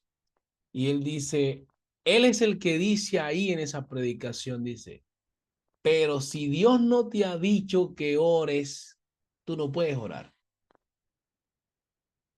Mira esas cosas tan tremendas, ¿no? Si Dios no te ha mandado que ores, no ores porque quedas en vergüenza. Entonces, miren los problemas hoy porque le dicen al pastor que vaya a orar y uno como pastor tiene que orar. Y hay personas que usted sabe que va a orar por ellos solo por cumplir, pero Dios no le ha puesto a usted en el corazón de que esa persona va a ser sana. ¿Le ha pasado alguna vez? Usted dice, yo voy a orar por cumplir, pero no siento de parte del Señor que esta persona vaya a ser sana. A mí me ha pasado muchas veces, no sé si te le ha pasado. Pero estoy orando porque soy el pastor, tengo que orar. Pero hay momentos donde usted siente la influencia del Espíritu Santo y usted va con esa autoridad y dice, en el nombre de Jesús, recibe sanidad divina. Me, me Eso pasó, fue un llamado para impactar. Ah, Es- hermano, ok, hermano, sí, señor, sí, señor. Ajá, 1995. Ajá. Hermano Jorge Agustín iba a decir algo. me pasó un día así en la calle, hermano. O sea, salí a la calle a hacer algo diferente de lo que iba a hacer, de lo que el Señor puso en mi mente y no tenía que hacerlo porque pues simplemente salí a comprar alimento para unas aves que llegan ahí al lugar de mi trabajo y cuando miré a esas personas me dijo, ¿y cuánto valen más esas almas que las avecillas? Ve y llora por esos hombres que están allí. Wow, amén. Y me tocó que ir a comprar, o sea, me dijo así, como explícito en la mente, vaya, compre algo, les pone algo de comer y de paso ora. Y así Amén. me tocó hacerlo. Y era una persona de Venezuela y una persona morena de Cali. Imagínense. No los he vuelto a ver ahí, no sé qué haría el Señor con esas personas, hermano. Amén, pero cumplió la orden, así es. Hay un Mire qué video de tremendo. ejemplo rapidito aquí, es de Amén. Domingo Zúñiga, creo que David Zúñiga, está en YouTube, no sé si Ajá. ustedes lo han visto. En una convención de la Pentecostal Unida de Colombia, lo mandaron a predicar, creo que es por allá por el año 80 y algo, o 90, en Ujú. la convención. Y bueno, él está predicando, él tiene una voz así como de locutor, los que lo conocen y lo distinguen. Y él dice, él comienza diciendo, acabo de entrar a la convención y hay un hermano que está en silla de ruedas en tal sitio. Bueno, estaba en la entrada y me dijo que Dios tenía hoy algo especial para él. Él dice solamente eso, que le dijo el hermano. Y él le dice, y bueno, yo le digo a este hermano en esta hora que se pare y venga hacia el altar. Y dicho y hecho, el hermano me para y se ve que en el video, oye, la verdad, poderosísimo. Amén. Sí, Señor, eso es una realidad. Eso es una realidad. Amén. Todos nos ha pasado que queremos ver para creer, ¿no? No sé cuánto les pasó que le decían que Cristo sana, pero uno quiere ver. Yo llego al Evangelio y decían que Cristo que resucitaba muertos, que los paralíticos, pero yo quiero verlos. Y yo lo pude ver en una convención de Cali. Ese hermano que se llama Edilberto Ortiz. ¿Cuánto han escuchado? Edilberto Ortiz de la Pentecostal Unida de Colombia. Ese hermano tiene el don de sanidad divina. En esa convención de donde él predicó, los ciegos vieron, paralíticos se levantaron. Ese hermano, uy, Dios mío, cuando lo toma, nosotros lo estuvimos predicando en Buenaventura, Colombia. Los mismos inconversos dijeron que cuando ese señor se paró en el púlpito, era un sitio de Colombia, en Buenaventura, que se llama La Inmaculada, un sitio peligrosísimo. Dicen los mismos inconversos que cuando ese señor, el pastor se paró en la plataforma, el ambiente cambió. Nomás pararse ahí. Y a él paró ahí y él nomás dijo esta palabra. Yo sentí algo que cayó del cielo. Y como a él lo coge el Espíritu Santo es para gemir, lo coge fuerte. Yo sentí que algo cayó del cielo ahorita. Por aquí está sintiéndose. Y eso se empezó a regar la presencia del Señor. O sea, son hombres que portan una gloria tan grande que el ambiente cambia cuando llegan a un lugar. Nosotros podemos tener eso, pero hay que esconderse. Hay que esconderse como esos hombres se han escondido. Esa es la autoridad que tiene la iglesia. Lo que estamos viendo. Somos la iglesia de Cristo, el cuerpo de Cristo. Vamos a ir avanzando por el tiempo. Vamos a dejar algunos versos para verlos en la clase siguiente. Pero quería mostrar esta representación anatómica. Dice acá, Pablo le enseña a los colosenses y a los efesios que la iglesia es el cuerpo de Cristo.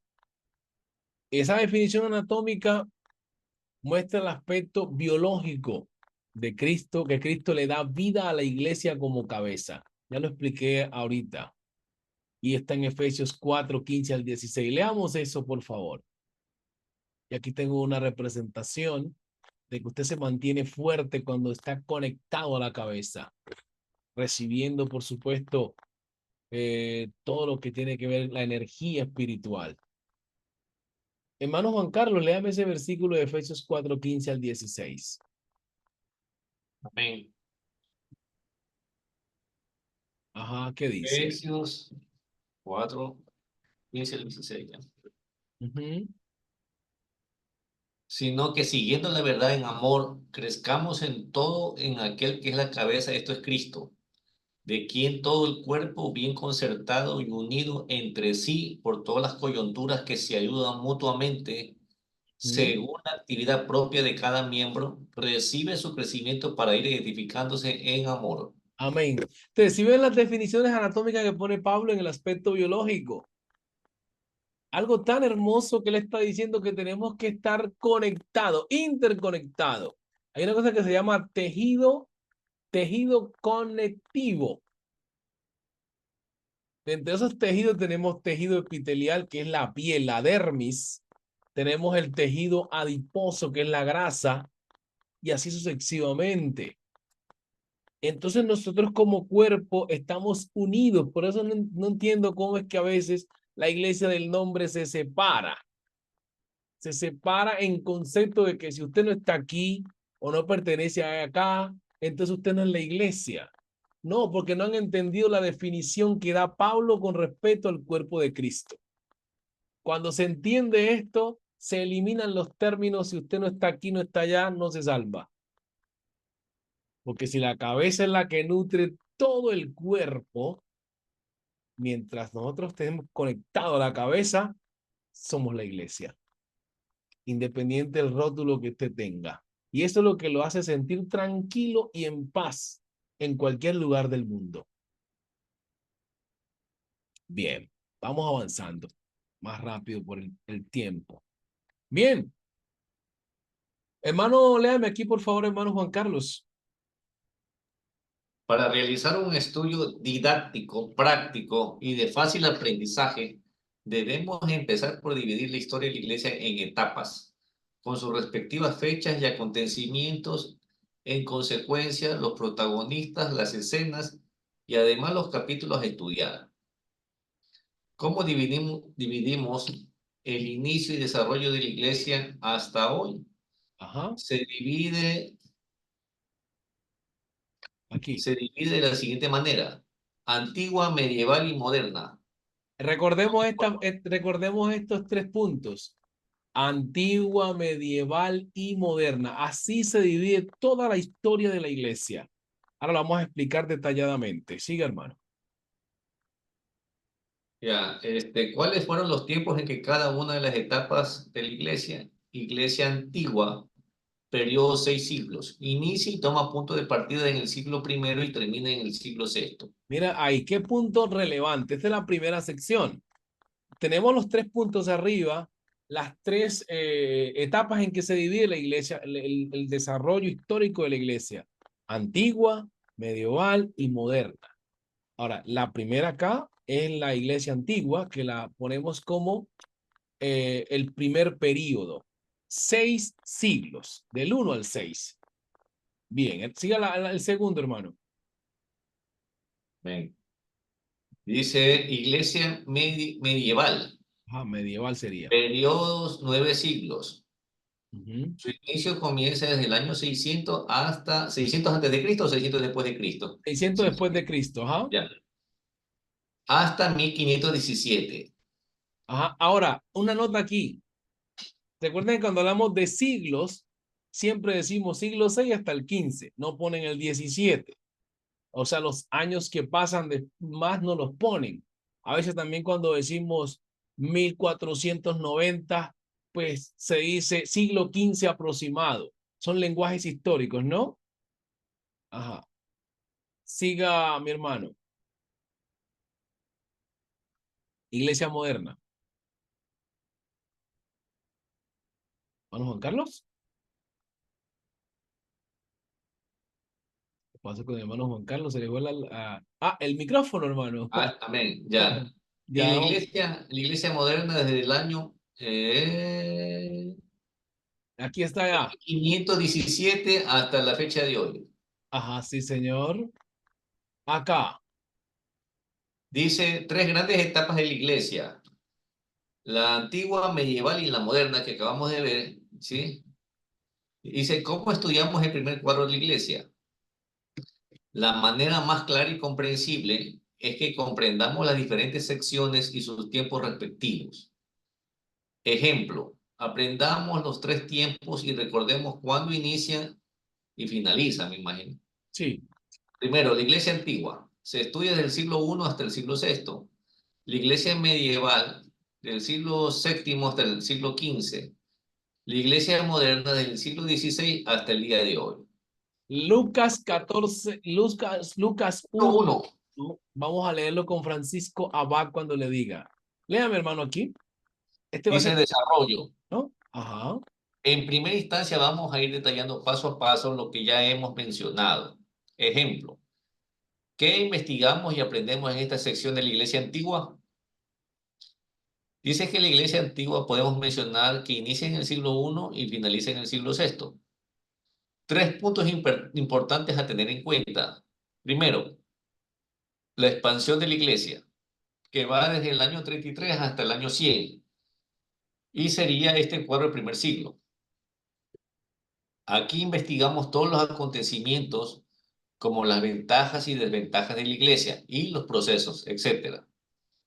Segundo, la supervivencia de la iglesia, que sería desde el 100 hasta el 313. Y el tercero, que es la supremacía de la iglesia, que va desde el 313 hasta el 590. Ahora viene la iglesia en la época medieval, siglo VII al siglo XV.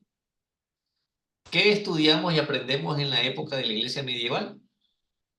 Bien, antes de explicar esto, debemos tener en cuenta que este cuadro histórico de la iglesia tiene un lapso de tiempo de 8 siglos, o sea, 800 años.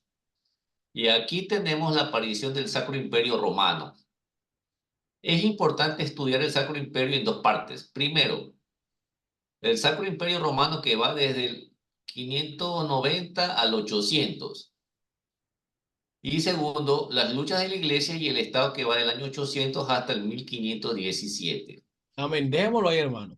Amén. Aquí lo que estamos viendo es todo lo que vamos a ir estudiando en las lecciones subsiguientes. Esto para que tengamos una idea. Estamos haciendo más que todo un resumen de todo lo que vamos a estar estudiando detalladamente. En cada, por ejemplo, la iglesia que está dividida en 3 secciones, en cada una de esas secciones vamos a mirar los acontecimientos y los tenemos en los objetivos arriba. El hermano mencionó ahorita la aparición de los apologistas, los apóstoles, los padres de la iglesia, las herejías, las persecuciones, el imperio romano, que obviamente ahí está lo que es, estudiamos también lo que fue el imperio bizantino. Vamos a irnos encontrando con cosas que estudiamos en geografía bíblica. Por eso qué bien que nuestro hermano puso geografía bíblica en el currículo junto a historia de la iglesia para comprender. Le agradezco al hermano Juan Carlos que hizo esta observación porque así el estudiante entiende mucho mejor la teología. A veces se enseña la historia de la iglesia, creo que mucho más adelante, entre la persona donde ya se ha olvidado de lo que estudió en geografía bíblica, entonces le queda más difícil comprender la temática. Muy bien, hermanos. Estamos trabajando en que las clases se hagan bien didácticas, comprensibles, sencillas y que podamos recordar. Lo más importante es poder recordar las fechas. Ejemplo, aquí tengo una parte que vamos a estar estudiando. Por ejemplo, acá abajo. Mire, la iglesia moderna, que también lo que vamos a ver, hermano, léame aquí, por favor. Amén. Dice, iglesia moderna, va desde el siglo XVI hasta el día de hoy. ¿Cómo la estudiamos a esta materia? Bien, este aprendizaje lo vamos a dividir en 5 cuadros explicativos para memorizar acontecimientos. Primero, reforma y contrarreforma, que va desde el 1517 al 1648. Segundo, racionalismo y denominaciones, que va desde el año 1648 a 1789. Tercero, las misiones mundiales, que van desde 1789 a 1906. Cuarto, el siglo XX, 1906 al año 2000. Ya, quinto, la iglesia en la actualidad, que va desde el 2000 al 2024. Memorización de las 8 fechas más importantes. Primero, 33, nacimiento de la iglesia. Segundo, 96, cierre el canon. Tercero, 313, edicto de Milán, cese de las persecuciones contra el cristianismo. Cuarto, 600, Gregorio I, que es el primer obispo de Roma en oficializar el papado. Bien, dejemos ahí, hermano. Bueno. Pero por el tiempo, pero para que charlemos un ratito. Si ustedes están notando, nosotros aquí vamos a tener fechas para poder conversar con la gente. Porque a veces el tema de historia se requiere de fechas. Una persona que hable sin fechas de historia, pues la gente va a decir, pero ¿cuándo ocurrió eso? ¿En qué lugar? Por ejemplo, el papado en el siglo V. Es que comienza. Gregorio Magno es un personaje relevante en la historia. Y el Sacro Imperio, creo que han escuchado el Sacro Imperio, ¿verdad, hermano Juan Carlos? Algo, mi hermano.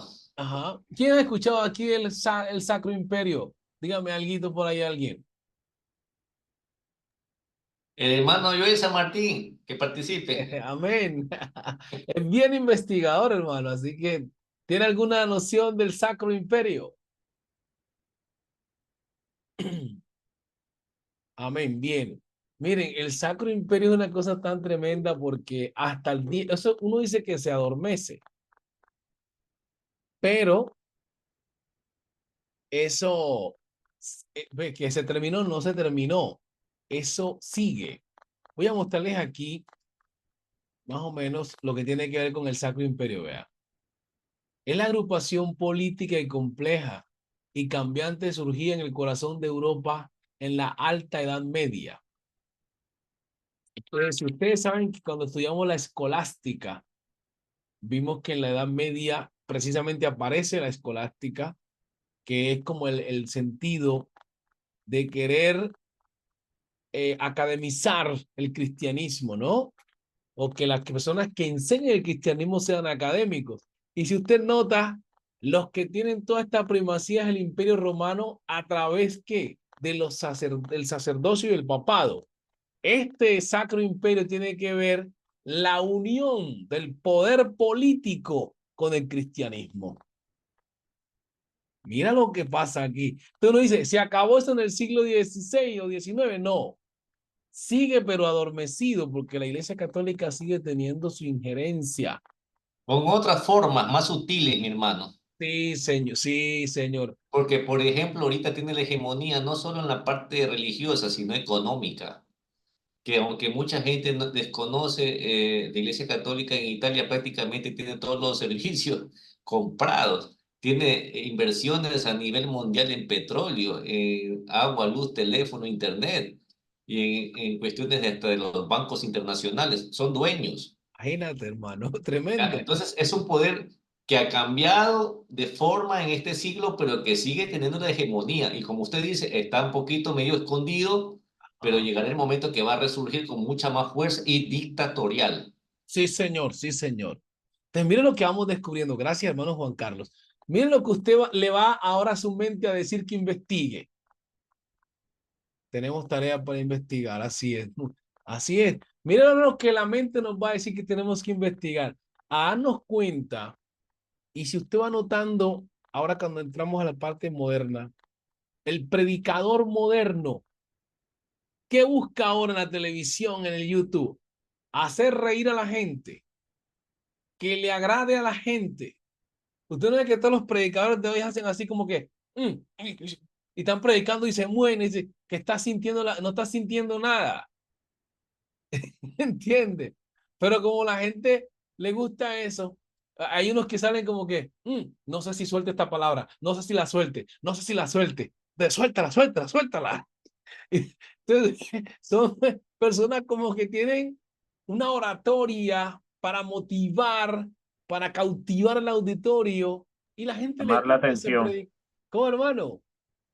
llamar la atención. Bueno, y la gente le gusta ese predicador y escúcheme, y le mandan dinero, le mandan dinero. Entonces, los conservadores, como nosotros que todavía somos conservadores, bien que todavía tenemos, porque también en el 1906 o el siglo XIX trae un cambio tremendo porque aparece el pentecostalismo, pero no nos vamos a adelantar porque vamos a irnos en parte para ir comprendiendo, pero quería que al menos en este resumen pudieran al menos tener un panorama, una idea de por qué necesitamos asistir a las clases de historia de la iglesia para no perdernos ni un capítulo, porque aquí vamos a comprender muchas cosas que van a fortalecer nuestra fe, nos van a ayudar a gozarnos. Para terminar, hermano Oscar Méndez, ¿cómo dividimos la historia de la iglesia? Oscar Méndez, ¿cómo dividimos la historia de la iglesia? Eh, Partes. en tres partes, antigua, medieval y moderna. Perfecto, muy bien. Aquí califican con 30, dicen 30 de 30. Ah, bueno, muy bien. Vamos con el hermano Javier Rivas. Escucha.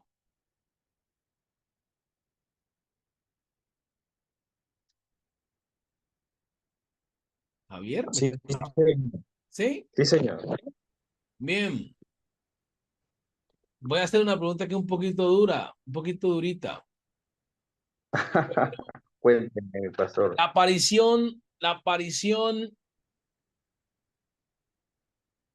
No, esa no, porque como estamos recientes, pero bien. ¿De qué año a qué año va la primera sesión de lo que es la iglesia antigua? No, no lo sé, mi pastor. ¿De qué siglo? No, no tengo respuesta a esa pregunta. Bien, vamos con el hermano Joe San Martín. ¿De qué siglo? La primera sesión de la iglesia antigua. Siglo tal hasta el siglo tal, me lo dice. El siglo primero, el siglo sexto. Muy bien. Hermano Danny Pauch, iglesia medieval. ¿De qué siglo hasta qué siglo? Estas son fechas importantes para grabar. Ajá. Dani, ¿me está escuchando? Del siglo sexto al siglo XV. Perfecto. ¿Qué pasó en el siglo XV según lo que vamos a estudiar, hermano? ¿Qué va a haber en el siglo XV, hermano José Valle? ¿Qué vamos a estudiar ahí? La primera parte.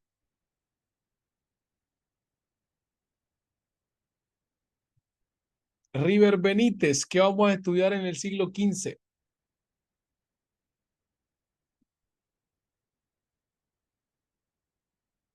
Ramiro Guevara, ¿qué vamos a estudiar en el siglo XV?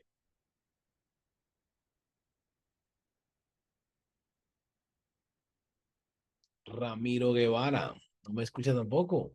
Jorge Agustín, recuerda, ¿Historia de la iglesia medieval? no, en el siglo XV vamos a estudiar algo ahí. La primera lección. No la tengo. Francisco Abad. Ajá. Sobre la parte moderna. Bueno, pero ahí vamos a estudiar algo en el siglo XV. Hermano Dani, me levanta la manito. No es la reforma, mi hermano. Reforma y contrarreforma. Muy bien, muy bien. Así es. Bueno, mis hermanos, entonces, ese ha sido el resumen de hoy en cuanto a historia y desarrollo de la iglesia. Como repito, quería que tuvieran un panorama. ¿Qué tal les parece como tenemos estructurada la temática? Yo no sé cómo la hayan visto ustedes en alguna parte de la teología, pero estoy tratando de organizarla de una manera práctica, tanto que les sirva a ustedes como también así pueda tener usted en el manual que van a poseer. Hermano Juan Carlos, den su opinión y ahí mismo terminamos la clase. Mi hermano, yo lo veo bastante preciso. Estamos eh, viendo las partes medulares, la estructura ósea de la materia, como se puede decir. Realmente lo que es la historia de la iglesia es muy profundo, hay mucho material, pero nosotros aquí queremos dar las pautas principales. Ya el resto queda en conocimiento autodidacta de la persona, investigación, pero ya se está dando los lineamientos principales. Esa es mi opinión objetiva respecto al material, lo que se está presentando, ¿no? Está muy bien, mi hermano, felicitaciones. Amén, amén. Con respecto a lo que hablamos sobre el Imperio Romano, yo le voy a facilitar un par de libros que habla sobre esa temática muy Amén. profunda. Amén. Gracias, mi hermano. Amén. Hermano Javier Rivas, ¿iba a decir algo?